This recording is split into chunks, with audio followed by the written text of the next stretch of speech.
जय श्री गणेशाय नमः। सर्व मंगल मांगल्ये शिवे सर्वार्थ साधिके त्र्यंबके गौरी नारायणी नमोस्तुते नमो नमः। जय माता की। ब्रह्मांड की उत्पत्ति। जन्मेजय ने पूछा, भगवान आपने अम्बा यज्ञ द्वारा देवी के आराधन करने की आज्ञा दी, अतः वे कौन है, कैसे प्रकट हुई? ब्रह्मांड साथ ही विस्तार पूर्वक ब्रह्मांड की उत्पत्ति भी कहिए, क्योंकि भूदेव ब्रह्मांड के विषय में जो कुछ कहा गया है तथा वह जैसा है जो है, ये सभी बातें आप जानते हैं। मैंने सुना है कि ब्रह्मा विष्णु और रुद्र ये 3 सगुण देवता है। व्यास जी कहते हैं, राजन तुम्हारी बुद्धि बड़ी विशाल है। अभी तुमने जो बहुत पूछा है कि ब्रह्मांड की उत्पत्ति कैसे हुई, सो वह महान कठिन विषय है। एक समय की बात है, गंगा के तट पर सर्व ज्ञान संपन्न मुनिवर नारद जी विराजमान थे। वेद के सर्वोत्कृष्ट ज्ञाता उन मुनि का मुझे दर्शन प्राप्त हुआ। शुक्ल प्रसन्न हो जाने के पश्चात मैंने नारद जी से पूछा। मैंने कहा, मुने आप बुद्धिमान है, मुझे यह बताने की कृपा कीजिए कि इस विस्तृत ब्रह्मांड के प्रधानकर्ता कौन है। कितने ही आचार्य भगवती को संपूर्ण मनोरथ पूर्ण करने वाली बताते हैं। वे आदि माया महाशक्ति एवं परम पुरुष के साथ रहकर अपना कार्य संपन्न करने वाली प्राकृति है। ब्रह्मा के साथ उनका वेद संबंध है। वे अखिल विश्व की अधीश्वरी है। सगुण निर्गुण एवं कल्याण में उनका विग्रह वैष्णवी शांभवी ब्रह्माणी वासवी वराही नरसिंही तथा अद्भुत महालक्ष्मी नाम से विख्यात है। उन्हीं से वेद प्रकट हुए हैं। व्यास जी कहते हैं, तुमने जो मुझसे पूछा है वही मैंने मुनिवर नारद से पूछा था। नारद जी कहते हैं, व्यास जी प्राचीन समय की बात है, यही संदेह मेरे हृदय में भी उत्पन्न हुआ था। तब मैंने अपने पिता अमिल तेजस्वी ब्रह्मा जी के स्थान पर गया। उनसे इस समय जिस विषय में तुमने मुझसे पूछा है उसी विषय में मैंने उनसे पूछा। मेरे प्रश्न पर लोक पितामह ब्रह्मा जी मुझसे कहने लगे, बेटा मैं इस प्रश्न का क्या उत्तर दूं? यह प्रश्न बड़ा ही जटिल है। महाभाग, तुम भगवान विष्णु से इसका समुचित समाधान पा सकते हो। पूर्व काल में सर्वत्र जल ही जल था। स्थावर जगम जितने प्राणी थे इनमें से कोई नहीं था। तब मैं कमल से मेरी उत्पत्ति हुई। मैं कमल की कणिका पर बैठकर विचार करने लगा, इस अगाध जल में मैं कैसे उत्पन्न हो गया। यो विचार करके मैं जल में उतरा। 1000 वर्ष तक पृथ्वी का अन्वेषण करता रहा। इस पर भी मुझे उस जल का कहीं और छोर नहीं मिला। इतने में आकाशवाणी हुई, तप करो तप करो। तब मैंने तपस्या आरंभ कर दी। कमल पर बैठा ही 10,000 वर्ष तक मैं तपस्या करता रहा। फिर उसी समय सृष्टि करो ऐसी आकाशवाणी हुई। सोचा, किसकी सृष्टि करूं अथवा मेरा क्या कर्तव्य है। उसी समय मधु केटव नाम के 2 भयानक दानव सामने आए। मैं उनसे भयभीत हो उठा। तब कमल का डंठल पकड़कर मैं जल में उतरा। वहां मुझे एक परम अद्भुत पुरुष के दर्शन मिले, जो शेषनाग की सैया पर सोए थे। शंख चक्र गदा पद्म इन 4 आयुर्धों से अनुपम शोभा पा रहे थे। ऐसे शेष सही भगवान विष्णु के मुझे दर्शन हुए। नारद जी शेषनाग की सैया पर सोए हुए उन परम प्रभु को देखकर मेरा मन चिंतित हो उठा। इतने में भगवती योग निंद्रा याद आ गई।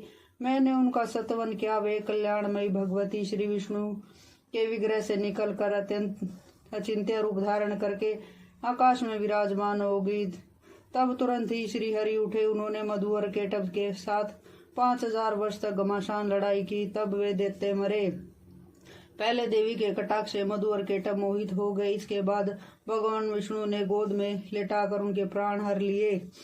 अब वहां मैं और भगवान विष्णु 2 थे। वहीं रुद्र भी प्रकट हो गए। हम तीनों को भगवती आधा शक्ति के दर्शन प्राप्त हुए। तब मैं आदि शक्ति हम दोनों लोगों से कहने लगी। देवी ने कहा, ब्रह्मा विष्णु महेश, तुम भली भांति सावधान होकर अपने अपने कार्यों में संलग्न हो जाओ। सृष्टि स्थिति और संहार ये तुम्हारे कर्तव्य है। ब्रह्मा जी कहते, हम लोगों ने उनसे कहा, माता हम किस प्रकार इन प्रजाजनों की सृजन आदि कार्य करने में सफल होंगे। विस्तृत भूमि का अभाव है, सभी स्थान जलमग्न है। हमारी बात सुनकर उन कल्याण स्वरूपिणी भगवती का मुखमंडल मुस्कान से भर गया। इतने में एक सुंदर विमान आकाश से उतर आया। तब उन देवी ने हमें आज्ञा दी, देवताओं निर्भयता पूर्वक इच्छा पूर्वक इस विमान में प्रवेश कर जाओ।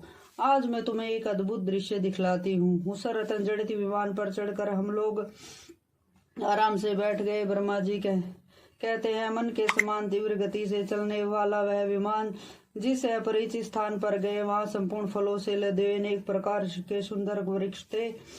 आगे एक अत्यंत सुंदर नगर दिखाई पड़ा। क्षणभर बाद ही वह एक दूसरे सुंदर प्रदेश में चला गया। वहां हमने देखा अनुपम नंदन वन था।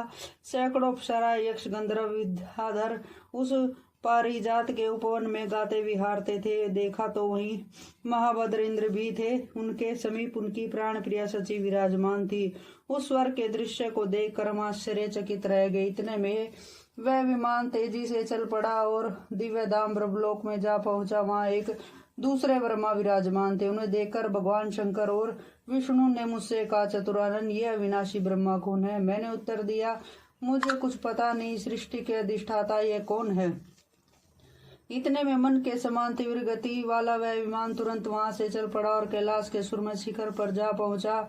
वह विमान के पहुंचते ही हमने एक दिव्य भवन में त्रिनेत्रधारी भगवान शंकर निकले। वे नंदी वृक्ष पर बैठे थे। नारद उस समय भगवान शंकर तथा उनके गणों को देखकर हमारे आश्चर्य की सीमा न रही। क्षण भर के बाद ही वह विमान उस शिखर से भी पवन के समान तेज गति से उड़ा और वैकुंठ धाम में पहुंच गया। वहां भगवती लक्ष्मी का विलास भवन था। बेटा नारद, वहां मैंने जो संपत्ति देखी उसका वर्णन करना मेरे लिए असंभव है। उस उत्तम पुरी को देखकर भगवान विष्णु का मन आश्चर्य में के समुद्र में गोते खाने लगा। वहां कमल लोचन श्रीहरि विराजमान थे।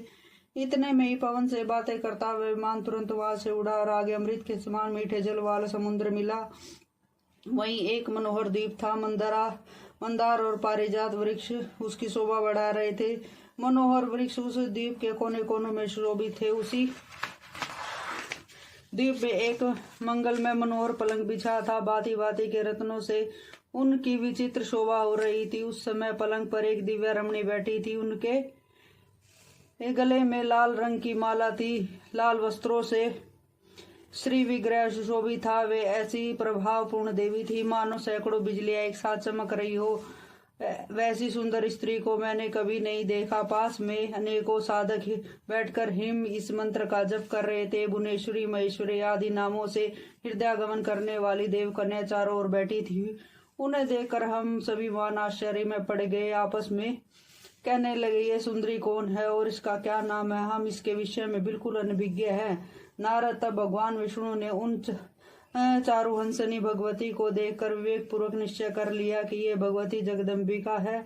अतः इन्होंने कहा कि ये भगवती हम सभी की आदि कारण है। ये वे ही दिव्यांगना है जिनके प्रलया वर्णन में मुझे दर्शन हुए थे। उस समय मैं बालक रूप में था। बोलो भगवती मैया की।